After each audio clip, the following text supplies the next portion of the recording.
Hello, good morning. మేమైతే ఈ మధ్య రెగ్యులర్గా అయితే వాకింగ్కి అయితే పోతున్నాము. ఇవాళ అయితే మా హనమ్మ గుడక వాకింగ్కి అయితే వచ్చింది. రోజు నైట్ టైం వస్తా మమ్మీ అంటది, కానీ పొద్దున మాత్రం అస్సలు లేవదు.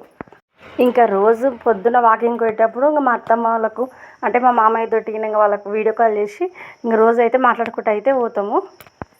మా హనమ్మ అయితే కొంచెం దూరం నడిచిందో లేదో మమ్మీ కాలు గుంజుతున్నాయి, మమ్మీ కొద్దిసేపు కూర్చుందామని ఆడకోసేపు అయితే కూర్చోబెట్టింది. ఇంకా ఫైనల్గా అయితే కొద్దిసేపు అయితే బాగానే నడిచింది. నడిచిన తర్వాత వాళ్ళ మామ వచ్చిండు ఫిల్టర్ ఆటో తీసుకొని వెళ్తుంటే ఆటో ఆపేసి సైలెంట్గా ఆటో అయితే ఎక్కి, నేను నడవలేనమ్మా నా చేత కాదని సైలెంట్గా అయితే వెళ్ళిపోయింది అన్నమాట ఆటో ఎక్కేసి. రోజు పొద్దున పూట వాతావరణం ఎంత చల్లగా ఉంటుందంటే భలే బాగుంటుంది అనమాట. అయితే మేము వచ్చే దారిలోని తాటి చెట్లు అయితే ఉన్నాయి. ప్రతి ఇయర్ చూస్తూ ఉంటాము, కానీ ఇప్పటిదాకా ఒక్కసారి కూడా ఎప్పుడు ఆ తాటికాయలు అయితే తినలేదన్నమాట. ఈసారి కూడా చాలా అయితే కాసినాయి.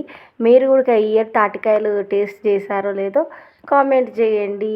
అలాగే please subscribe my channel Anusha vlogs.